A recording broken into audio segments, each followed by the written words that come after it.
नमस्कार दोस्तों, मैं हूँ मुक्ता दीक्षित एस्ट्रोलॉजर। आज हम बात करेंगे 2025 में राहु क्या बदल सकता है किस्मत। तो जी हाँ दोस्तों, आज इस विषय में आप लोगों को जानकारी दूंगी और ग्रह स्थिति के अनुसार राहु आपकी 12 राशियों पर क्या प्रभाव बना सकता है और इसके साथ राहु का क्या राशिफल रहने वाला है वह आप लोगों को बतलाऊंगी। तो जी हाँ दोस्तों, राहु की यदि हम बात करते हैं तो राहु का जो उद्भव हुआ था वह है पौराणिक कथाओं के अनुसार राहु जो है एक जब समुद्र मंथन हो रहा था उस समय वह देवताओं की पंक्तियों में बैठ करके उसने धोखे से अमृत का पान किया। और जब यह बात भगवान विष्णु को जो है पता लगी तो उन्होंने उसका सर जो है चक्र से काट दिया और इसके कारण से इसके दो भाग हो गए, एक हुआ राहु और दूसरा हुआ केतु। तो इस प्रकार से राहु इसको पूंछ कहा जाता है और केतु को सिर कहा जाता है। तो इस प्रकार से जब इनका जो है विभाजन हो गया और क्योंकि इनकी मृत्यु इसीलिए नहीं हुई क्योंकि इनने अमृत की कुछ बूंदें जो है प्राप्त कर ली थी। तो इस प्रकार से जो राहु जो राहु का जो भाग कहलाता है पूंछ कहलाता है और इसके हिसाब से और यह जो है चंद्र और सूर्य के शत्रु कहे गए हैं। तो इनका जब भी हम देखते हैं सूर्य और राहु के साथ या चंद्र राहु का योग बन जाता है तो हम इसे ग्रहण योग कहते हैं। और यह जो ग्रह रहता है बहुत ही चतुर चालाक होता है, धूर्त होता है और राक्षसी प्रवृत्ति की जो है इसकी जो स्थितियां हैं जो पाई जाती हैं। लेकिन यदि राहु आपकी पत्रिका में अच्छा भी हो जाए तो यह आपके लिए बहुत ही अधिक जो है भौतिक सुख सुविधाओं को धन समृद्धि को देने वाला भी हो जाता है। लेकिन कुंडली के अनुसार राहु की स्थिति कहाँ आपकी पत्रिका में है और किस प्रकार के नक्षत्रों में है, यह आपकी कुंडली के आधार पर ही निर्भर करता है कि राहु आपके जीवन में कैसा फल देगा। और क्योंकि हमारे ज्योतिष शास्त्र में 21 प्रकार के धन योग कहे गए हैं और 21 प्रकार के निर्धन योग कहे गए हैं, तो इनको देखना पड़ता है कि किसकी पत्रिका में कौन से योगों की संख्या ज्यादा है। यानी कि यदि आपके निर्धन योगों की संख्या आपकी कुंडली में अधिक है तो व्यक्ति सामान्य परिस्थिति का रहता है और धन योग की जो है स्थिति ज्यादा बनी रहती पत्रिकाओं में तो व्यक्ति धनवान होता है। तो जी हाँ दोस्तों, इस प्रकार से ग्रह और शास्त्रों में अनेक प्रकार के सारे वर्णन जो है दिए रहते हैं। अब राहु की यदि हम बात करें तो राहु एक मायावी की तरह होता है और जड़ बुद्धि कहा जाता है इसे, लेकिन टेक्निकल और यांत्रिक कार्यों में यह जबरदस्त अपना रोल निभाता है। यदि किसी की कुंडली में राहु बहुत अच्छा हो जाता है तो व्यक्ति बड़े बड़े रिसर्च आदि भी कर लेता है। केतु भी हो जाता है तो व्यक्ति धर्म पताका धर्म ध्वज बन करके चोटी यानी शिखा पर पहुंच जाता है क्योंकि यह झंडे का भी कारक होता है। तो इस प्रकार से इनको बहुत ही सौभाग्यशाली यदि यह स्थिति में पत्रिकाओं में बैठ जाए, शुभ नक्षत्रों में बैठ जाए तो यह अपना अच्छा असर भी दिखलाते हैं। लेकिन यदि यह राहु केतु यानी कि सारे ग्रह आपकी कुंडली के राहु और केतु के बीच में आ जाते हैं तो यह काल सर्प योग भी बना देते हैं, जो कि जीवन में बहुत ही अधिक परेशानी संघर्ष पराक्रम के बाद आपको सफलता प्रदान करता है। तो इस प्रकार से राहु का यदि हम स्वभाव की बात करते हैं तो यह विचित्र स्वभाव रहता है और जो है छोटे और यानी कि जो है विचित्र कपड़े पहनने वाले जिसको हम भिखारी आदि भी कई प्रकार के लोगों को देखते हैं, मलिन रहना, आलसी रहना, सूरत शकल से अच्छे ना दिखना, ऐसे लोग जो रहते हैं राहु की श्रेणी में आते हैं। बात प्रकृति रहती है, तामसी अधिक रहते हैं, तो ये सारी स्थितियां जो रहती हैं राहु की मानी जाती हैं।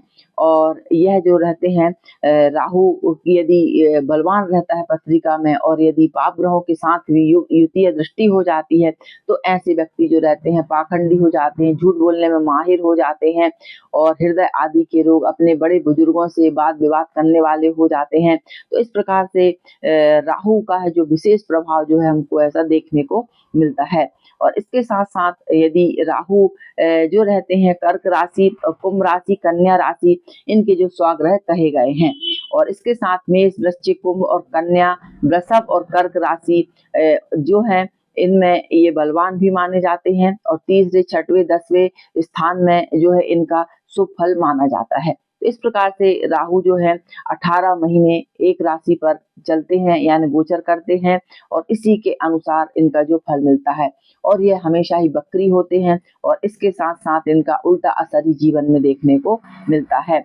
और यदि हम राहु के देवता की बात करते हैं तो सर्प इनके देवता कहे गए हैं और दुर्गा जी इनकी देवी कही गई हैं। लेकिन आजकल जो है सारे यूट्यूबर में कई जगह मैंने देखा है, कई रीलें देखी हैं, राहु को बस व्यक्ति जो है बाथरूम साफ करो या फिर ये करो, वो करो, इस टाइप के जो है उपाय बतला रहे हैं। लेकिन यदि हम राहु को बलवान करना चाहते हैं तो हमारे शास्त्रों में राहु को प्रसन्न करने के लिए देवी दुर्गा की आराधना हमें करना चाहिए, जिससे कि आपको फल प्राप्त होता है। अब जो लोग टॉयलेट साफ करने की बात बतलाते हैं तो उस घर में ऐसे सभी लोग जो रहते हैं यह काम अपने घरों में करते हैं, लेकिन यह इसमें कोई लॉजिक की बात समझ में नहीं आती। लेकिन यदि हम वास्तव में राहु को बलवान करना चाहते हैं तो हमें दुर्गा जी की आराधना करना चाहिए।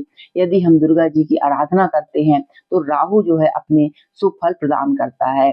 तो जी हाँ दोस्तों, चाहे आप दुर्गा चालीसा का पाठ करें, चाहे दुर्गा जी के कोई स्त्रोतों का पाठ करें, दुर्गा जी के मंत्रों का जाप करें, जो आपको अच्छा लगता है वह आप करें। और इसके साथ राहु से यदि पीड़ित यदि रहता है व्यक्ति तो उसे जो है राहु के मंत्रों का जाप जरूर करना चाहिए। और जो गरीब और पीड़ित व्यक्ति रहते हैं, विकलांग रहते हैं, ऐसे लोगों की जो है मदद करना चाहिए। इससे राहु अपना अच्छा फल प्रदान करते हैं। तो अब हम देखेंगे कि राहु जो है किस प्रकार से आपकी जो है 2025 में फल देने वाले हैं। इसका इस जो है वीडियो में आप लोगों को जो है वर्णन करूंगी, क्योंकि राहु यदि आपकी कुंडली में खराब हो जाते हैं तो यह धन हानि के योग बनाते हैं। अचानक आपको जिंदगी में धोखा मिलता है और इसके साथ कई बार व्यक्ति धोखेबाजी, षड्यंत्र, इन सब चीजों में फंस जाता है और कई प्रकार के बुरे कार्य भी कर लेता है, भ्रष्टाचार में भी लिप्त हो जाता है। ऐसे अनेक प्रकार के जो है आकस्मिक विपत्तियां राहु जो है जीवन में दिखलाता है। लेकिन सबसे बड़ी बात यही रहती है कि यह किस प्रकार से आपकी कुंडली में बैठा हुआ है और किस प्रकार का यह फल दे सकता है। यह जन्म पत्रिका देखने के बाद ये सारी स्थितियां जो है पता लगती हैं। तो अब हम देखेंगे कि 2025 में राहु किस प्रकार का असर आपको करेगा। उपाय तो मैंने आपको बताया, यह सबसे अच्छे उपाय हैं जिनको की करके आप लाभ ले सकते हैं।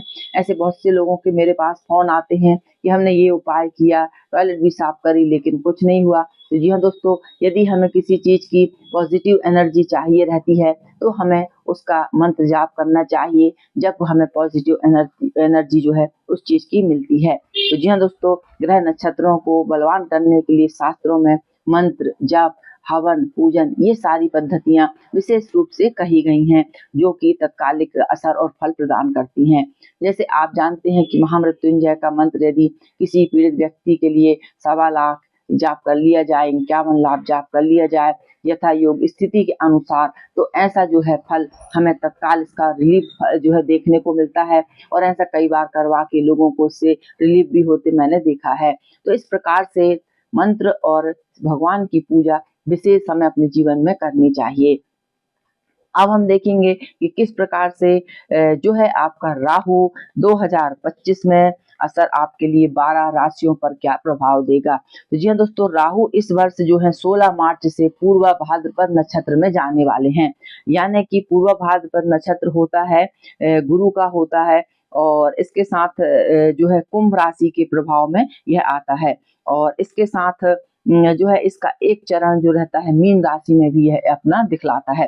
तो इस प्रकार से 16 मार्च से लेकर के 23 नवंबर तक यह पूर्वा भाद्रपद नक्षत्र में रहेगा। तो पूर्वा भाद्रपद जो नक्षत्र रहता है यह गुरु का नक्षत्र रहता है और इसमें क्योंकि कुंभ राशि आती है तो सदिशा नक्षत्र का स्वामी भी राहु होता है और कुंभ राशि का स्वामी शनि होता है। तो यह मिले जुले रूप से यह अपना प्रभाव प्रकट करते हैं। यदि हम गुरु की बात करते हैं तो गुरु सदैव से ज्ञान, विज्ञान, अध्ययन और मनन, इन सब चीजों के कारक होते हैं। तो ऐसा व्यक्ति इन सब चीजों में पारंगत हो जाता है। इसके साथ साथ मीडिया आदि के कार्य क्षेत्र में, टेक्निकल यांत्रिक चीजों में विशेष व्यक्ति उन्नति करता है, खोज करता है। ऐसे राहु के प्रभाव से जो है पूर्वा भाद्रपद नक्षत्र का जो है प्रभाव देखा जाता है।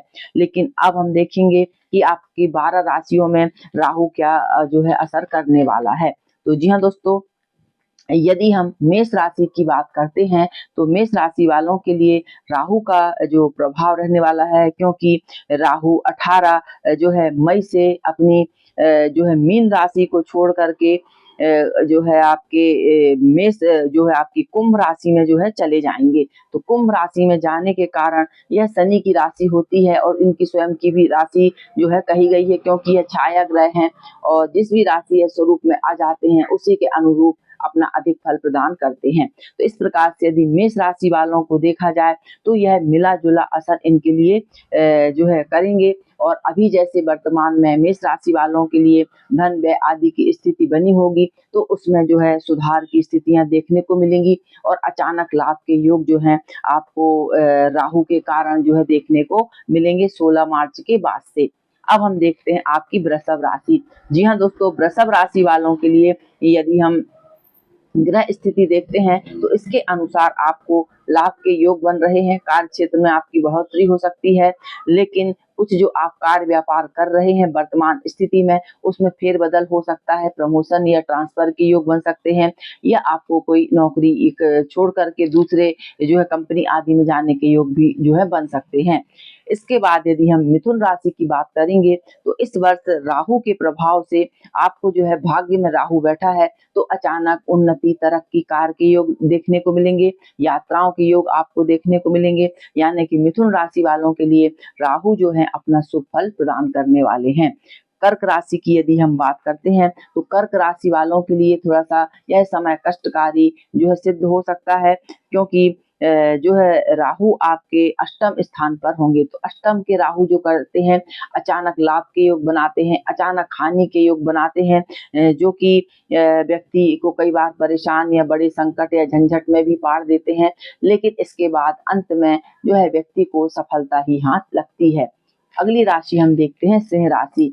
सिंह राशि वालों के लिए जो है सप्तम भाव पे गोचर करेंगे, यानी आपके कार्य व्यापार इनमें तो जो है आपको मदद करेंगे, लेकिन पारिवारिक जीवन में कुछ आपकी जो है उलझने ये बढ़ा सकते हैं, क्योंकि सिंह राशि वालों के लिए शनि की अढ़ैया का भी प्रभाव जो है देखने को मिलेगा।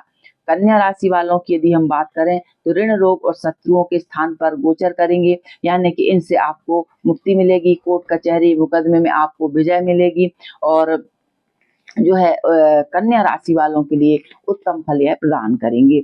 अगला हम देखते हैं तुला राशि। जी हाँ दोस्तों, तुला राशि के लिए जो है पंचम भाव पे गोचर करेंगे, यानी आपको शेयर बाजार आदि से अचानक लाभ के योग भी देंगे, अचानक हानि के योग भी बनाएंगे। विद्या, संतान इनकी उन्नति भी देंगे कुछ, लेकिन कष्ट भी इनको प्रदान कर सकते हैं, क्योंकि पंचम भाव में बैठे हुए हैं और लाभ को यह देख रहे हैं। अगला हम देखते हैं वृश्चिक राशि। वृश्चिक राशि की बात करेंगे तो चतुर्थ भाव में गोचर होगा, यानी वृश्चिक राशि वालों के लिए भूमि, वाहन, भवन इनमें अचानक लेने के या खरीदने के योग दिख सकते हैं, यानी कि यह आपको शुभ फल प्रदान करेंगे। धनु राशि की यदि हम बात करते हैं तो धनु राशि वालों के लिए जो है पराक्रम स्थान पे गोचर होगा, यानी कि आपका पराक्रम बढ़ेगा, कार्यों में सफलता मिलेगी, विशेष कोई नई योजनाएं बन सकती हैं। आप जो है अचानक तरक्की जो है आपके जीवन में आपको देखने को मिलने वाली है। मकर राशि की यदि हम बात करेंगे तो मकर राशि वालों के लिए धन स्थान पर गोचर होगा। तो धन स्थान में जब इनका गोचर होता है तो यह थोड़ी सी आर्थिक स्थिति को डावाडोल कर देते हैं, इसीलिए ऋण, कर्ज आदि से बचना चाहिए। इन्वेस्टमेंट आदि में थोड़ी सावधानी आपको रखनी चाहिए। यदि हम कुंभ राशि की बात करते हैं तो लग्न में ही इनका गोचर होगा, जो कि उत्तम फल भी प्रदान करेगा, लेकिन राहु है थोड़ा सा आलस्य, प्रमाद के कारण जो है आप अपने कार्यों में बराबर ध्यान नहीं दे पाएंगे, जिससे आपको नुकसानी के योग ज्यादा बन सकते हैं। और यदि आप अच्छे से काम करेंगे, नियम से काम करेंगे तो आपको सफलता के योग बनेंगे। मीन राशि वालों के लिए बात करें तो 12वें स्थान पे गोचर होगा। 12वां राहु जो रहता है अचानक यात्रा देता है, दुर्घटनाओं के योग बना देता है, असंभव वाली घटनाएं घटित होती हैं, धन अधिक खर्च होता है। तो इस प्रकार से यह 12 राशियों के लिए मैंने राहु का 2000 जो है मैं परिवर्तन जो हुआ है उसका मैंने आप लोगों को फल कहा है, लेकिन विशेष फल जो रहता है यानी कि सूक्ष्म प्रेडिक्शन जो रहता है जन्म पत्रिका से करवाना चाहिए, क्योंकि उसमें और ग्रहों की क्या स्थिति है वह भी क्लियर हो जाती है। तो इस प्रकार से राहु आपको किस प्रकार का फल दे सकता है और किस प्रकार के हमें उपाय करना चाहिए, वह मैंने आप लोगों को बतलाया। जानकारी वीडियो अच्छी लगे तो लाइक शेयर सब्सक्राइब जरूर कीजिए और आप हमारे कार्यालय से जन्म पत्रिका दिखला सकते हैं, बनवा सकते हैं और इसके साथ साथ स्पेशल रिपोर्ट यानी कि जो है आपका gold, silver, Nifty bank, crude oil, इन सभी की इंटरडे रिपोर्ट भी जो है आप हमारे कार्यालय से प्राप्त कर सकते हैं, जिसमें कि टाइम फ्रेम दिया रहता है, लेवल्स निकल आते हैं कि मार्केट में क्या गतिविधि बन सकती है। जानकारी अच्छी लगे लाइक से सब्सक्राइब जरूर कीजिए। देखने के लिए बहुत बहुत धन्यवाद। नमस्कार।